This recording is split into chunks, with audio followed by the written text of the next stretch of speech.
자, 오늘은 예수님께서 십자가에서 말씀하신 네 번째 말씀입니다.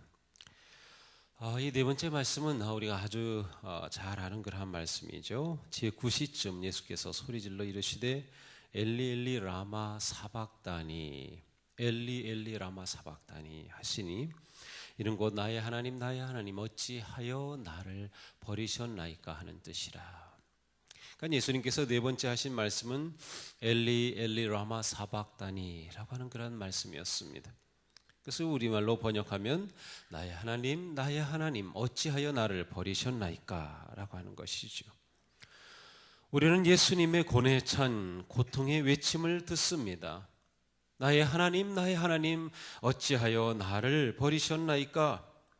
죄가 없으신 예수님이 정죄를 받았고 온전한 성품의 예수님이 박해를 받았으며 사랑과 자비의 예수님이 잔인한 십자가에 처형되었습니다. 하나님 아버지로부터 이는 내 사랑하는 아들이요 내 기뻐하는 자다 라고 하는 음성을 들으셨던 예수님이 가장 수치스러운 죽음을 맞이하신다는 것은 상상조차 할 수 없는 일이었습니다. 예수님의 이 네 번째 말씀은 가슴이 내려앉는 찢어지는 그러한 고통의 외침이었습니다. 나의 하나님 어찌하여 나를 버리셨나이까. 버린다고 하는 이 단어는 아주 비극적인 그러한 단어입니다. 가끔 이렇게 고속도로를 운전하다 보면 아주 큰 건물이 흉측하게 있는 것을 봅니다. 관리가 되지 않고 제대로 지어지지 않아서 중간에 공사가 중단이 되고 시커멓게 되고 온갖 잡초가 무성한 그러한 흉측한 건물을 보면 버림받은 건물이 그렇다고 하는 것을 우리는 잘 알 수 있습니다. 버림받는다고 하는 것은 얼마나 고통스러운 것이고 비극적인 것인지 모릅니다. 친구에게 버림받는다면, 때로는 부모에게 버림받은 어린 생명들, 때로는 배우자로부터 그와 같은 일을 경험한다면 그것은 말할 수 없는 아픔이고 또 불행한 일이기도 합니다. 그러나 모든 것보다도 가장 큰 것은 하나님으로부터 버림받는 것입니다.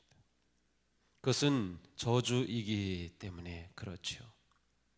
우리는 종종 기도할 때 하나님 저를 버리지 마세요라는 기도를 합니다. 그것은 그만큼 절박하고 그만큼 힘들고 가슴 아픈 일이기 때문에 그와 같은 기도를 합니다. 버림받는다고 하는 것은 우리가 쉽게는 감당할 수 없는 아주 큰 어려움이기 때문이죠. 예수님의 즐거움은 언제나 아버지와 함께하는 그러한 교제와 사랑을 나누는 데 있었습니다. 잠언 30절은 이렇게 표현합니다. 내가 그 곁에 있어서 창조자가 되어 날마다 그의 기뻐하신 바가 되었으며 항상 그 앞에서 즐거워하였으며. 이것은 우리 주님에 관한 말씀입니다. 예수님은 주님과 함께 아버지와 함께하는 그 기쁨을 누리셨던 분이셨습니다.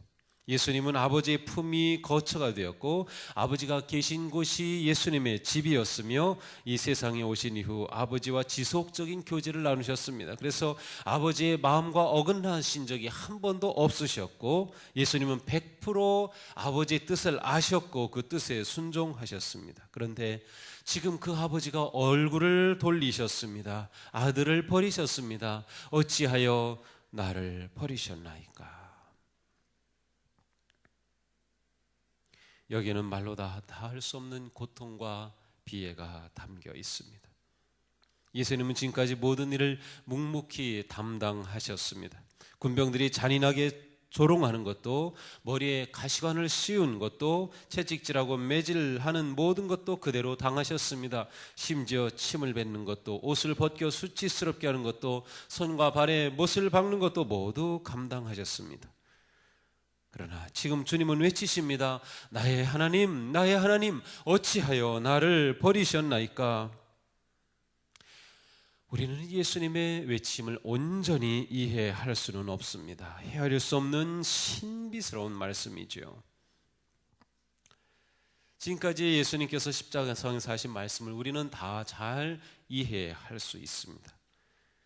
저희를 사하여 주옵소서, 저들이 하는 일을 알지 못함이니이다. 오늘 내가 나와 함께 낙원에 있으리라. 여자여 아들이니다. 보라 내 어머니다. 그러나 이 네 번째 말씀은 너무나도 강렬하고 혼란스럽게 우리에게 다가옵니다. 나의 하나님 어찌하여 나를 버리셨나이까. 우리는 이 외침에서 죄의 참상과 죄값의 특징을 보게 됩니다. 예수님이 십자가에 당하시는 모든 고통은 죄의 참상을 그대로 보여주는 것입니다. 죄가 얼마나 인생을 파괴하는지, 죄가 얼마나 처참한 것인지를 보여줍니다. 로마서 6장 23절처럼 죄의 값은 사망이기 때문에 죄의 필연적인 결과는 죽음입니다. 사도 바울은 또한 로마서 5장 12절에서 말씀합니다. 그러므로 한 사람으로 말미암아 죄가 세상에 들어왔고 또 그 죄로 말미암아 죽음이 들어온 것과 같이 모든 사람이 죄를 지었기 때문에 죽음이 모든 사람에게 이르게 되었습니다. 죄의 삭은 사망입니다. 죽음입니다. 이것은 곧 영적인 사망이죠. 영적인 사망은 죄로 인하여서 하나님과 분리되는 것입니다. 생명의 근원이신 하나님과 분리되는 것이 사망이죠. 이것은 처음 죄가 드러난 에덴 동산에서 나타났습니다. 죄를 지은 아담과 하와는 하나님과 분리됩니다. 하나님 앞에 있지 못합니다. 그들은 하나님과 멀어졌고 그것을 떠나야만 했습니다. 하나님이 계신 생명의 땅을 떠나야만 했죠. 분리가 일어난 것입니다. 죄의 대가가 죽음이라는 것은 육체적 죽음뿐만 아니라 영적인 죽음을 말합니다. 이것은 형벌의 죽음입니다. 자연적인 육체의 죽음은 영과 육체가 분리되는 것이지만 형벌의 죽음은 영이 하나님으로부터 분리되는 것입니다. 그러므로 예수님이 나의 하나님 어찌하여 나를 버리셨나이까 라고 외치신 이 외침은 실제로 죄의 참상과 그리고 죄의 그 대가를 예수님이 그대로 겪으심을 드러내는 것입니다. 예수님은 우리가 마땅히 치러야 할 죄의 대가를 실제적으로 치르셨습니다. 아버지로부터 분리되는 버림받음, 그 엄청난 아픔을 절규하신 것은 예수님이 나무 십자가에 달려 죄가 경험해야 될 죄의 참상과 죄의 결과를 실제적으로 예수님이 지셨음을 그대로 드러내는 것입니다. 그래서 이 순간 예수님은 실제로 아버지로부터 분리되는 경험을 했던 것입니다. 나의 하나님 어찌하여 나를 버리셨나이까. 이 처참한 절규 속에서 우리는 또한 하나님의 거룩하심과 하나님의 공의로우심을 발견합니다. 십자가의 처참한 고통은 거룩하신 하나님께서 죄를 지은 우리에게 부어야 할 그 분노를 예수님에게 쏟아 부으셨음을 드러냅니다. 예수님에게 거룩한 진노를 쏟아 부으신 것입니다. 하나님은 의로우시기 때문이십니다. 하나님의 거룩하심은 우리가 다 경험할 수 없고 깨달을 수 없습니다. 하나님의 거룩하신 영광을 조금 경험했던 이사야는 화로다 나여 망하게 되었도다 나는 입술이 부정한 사람이요 나는 입술이 부정한 백성 중에 거하면서 만군의 여호와이신 왕을 배웠음이로다 하며 그는 그 엄청난 경험을 감당할 수 없었습니다. 하박국 선지자는 거룩하신 하나님에 대해 이렇게 말씀합니다. 주께서는 눈이 정결하심으로 악을 참아 보지 못하시며 패역을 참아 보지 못하시거늘. 그렇습니다. 하나님은 거룩하셔서 죄악을 참아 보시지 못합니다. 따라서 그 죄를 징벌하시는데 우리가 받아야 할 징벌을 예수께 쏟아 부으신 것입니다. 그래서 그 순간 예수님은 아버지로부터 분리된 경험을 하십니다. 나의 하나님 어찌하여 나를 버리셨나이까. 누구도 이 물음에 대답할 수 없었습니다. 십자가 주위에 있던 그 어느 누구도 예수님의 울부짖음에 대답할 수 없었습니다. 하늘의 천사라도 대답할 수 없는 그러한 울부짖음이었습니다. 예수님의 이 절규는 시편 22편에 나오는 그러한 말씀입니다. 시편 22편 1절부터 3절입니다. 내 하나님이여 어찌 나를 버리셨나이까? 어찌 나를 멀리하여 돕지 아니하시오며 내 신음소리를 듣지 아니하시나이까? 내 하나님이여, 내가 낮에도 부르짖고 밤에도 잠잠하지 아니하오나 응답하지 아니하시나이다. 이스라엘의 찬송 중에 계시는 주여, 주는 거룩하시니이다. 아버지의 버리심과 주의 거룩하심은 연결되어 있는 것입니다. 하나님은 거룩하시며 죄를 벌하시기 때문에 예수님은 그 죄의 모든 고통을 받으시며 버림받은 것입니다. 그러나 그 버림받음은 하나님이 거룩하시고 공의로우심을 그대로 드러내는 것입니다. 이것이 은혜입니다.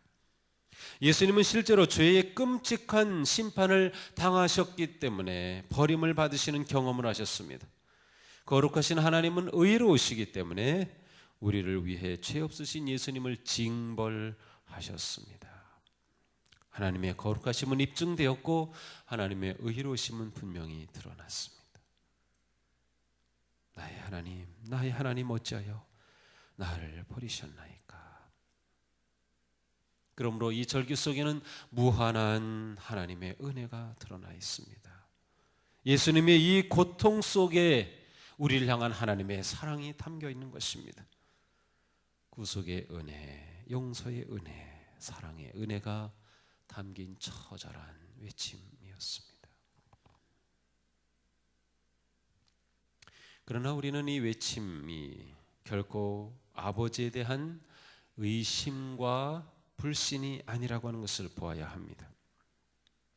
시편 22편은 계속해서 이렇게 말씀합니다. 우리 조상들이 주께 의뢰하고 의뢰하였으므로 그들을 건지셨나이다. 그들이 주께 부르짖어 구원을 얻고 주께 의뢰하여 수치를 당하지 아니하였나이다. 나는 벌레요 사람이 아니라 사람이 비방거리요 백성이 조롱거리이니이다. 자는 다 나를 비웃으며 입술을 삐죽거리고 머리를 흔들며 말하되 그가 여호와께 의탁하니 구원하실걸, 그를 기뻐하시니 건지실걸 하나이다.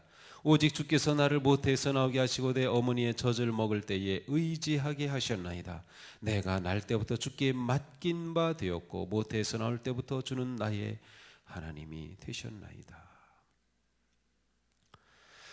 나의 하나님 어찌하여 나를 버리셨나이까? 라고 하는 이 말씀이 기록된 시편 22편은 뒤에서 이와 같이 말씀이 계속 이어지고 있습니다. 여기 보면 반복되는 같은 의미가 있습니다. 의뢰한다, 의지한다, 의탁한다, 맡긴다라는 것입니다. 이처럼 십자가의 절규는 하나님에 대한 신뢰의 절규였습니다. 그것은 버리신 아버지를 경험하고 계시지만 그러나 예수님이 그 아버지를 신뢰하지 않은 것은 아닙니다.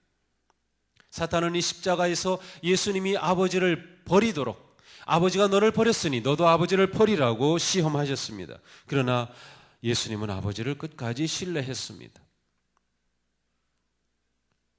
예수님이 신뢰하셨다고 하는 사실은 바로 5번째, 6번째, 7번째 나오는 말씀을 보면 알 수 있는 것이죠.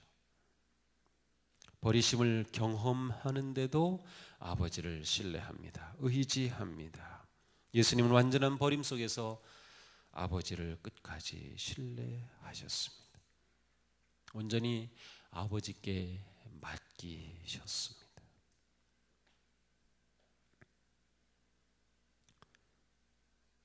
우리의 믿음은 어디까지입니까? 하나님을 향한 우리의 신뢰는 어디까지입니까? 하나님이 나를 버리셔도 그 하나님을 신뢰할 수 있을까요? 내 삶이 파산해도 하나님을 신뢰할 수 있을까요? 우리의 믿음이 어디까지 깊어질 수 있는지, 우리의 믿음이 어디까지 나갈 수 있는지 우리는 큰 도전을 받습니다. 내 영혼이 예수 그리스도의 십자가의 죽으심으로 인해 구원함을 얻고 영생을 얻었다면 우리는 내 삶에 무슨 일이 일어난다 하더라도 그 사랑을 신뢰하며 하나님을 끝까지 의지하는 것, 이것이 우리가 구해야 할 믿음입니다. 우리 삶에 일어나는 문제로 아버지를 버리고 떠나는 불쌍한 영혼들이 있습니다. 과연 우리 믿음은 어디까지입니까? 예수님은 십자가에서 완전한 사랑을 보여주셨습니다. 증명하신 것이죠. 예수님은 사람이 친구를 위하여 목숨을 버리면 이보다 더 큰 사랑이 없다고 하셨습니다. 그리고 실제로 말씀하신 그대로 우리를 위하여 목숨을 버리셨습니다. 그러므로 그것보다 더 큰 사랑은 이 세상에 없습니다. 십자가 달려 모든 죄와 죄의 짐을 지시고 아버지로부터 버림받으신 경험을 하신 예수님의 죽음은 우리를 위한 온전한 사랑의 확증이 됩니다. 사도 요한은 예수님의 사랑에 대해 이렇게 기록합니다. 6월절 전에 예수께서는 자기가 이 세상을 떠나서 아버지께로 가야 할 때가 된 것을 아시고 세상에 있는 자기 사람들을 사랑하시되 끝까지 사랑하셨느니라. 끝까지 사랑하셨느니라. 예수님은 끝까지 우리를 사랑하신 것입니다. 끝까지 우리를 사랑하신 것. 죄에 대한 하나님의 진노가 강렬하고 그만큼 우리를 향한 예수님의 사랑은 더욱 뜨거운 것입니다. 우리의 죄에 대한 아버지의 진노의 잔을 홀로 다 받으신 예수님의 그 사랑은 무엇에도 비길 데 없는 큰 사랑, 완전한 사랑, 끝까지 보여주신 사랑이었습니다. 나의 하나님, 어찌하여 나를 버리셨나이까? 우리는 이 속에서 주님의 사랑의 절규를 듣습니다. 마음을 활짝 열어 주님의 이 사랑을 받으십시오. 주님의 이 사랑을 받으십시오. 그리고 그 사랑을 감사하며 그 사랑으로 승리하십시오. 주님은 끝까지 우리를 사랑하십니다.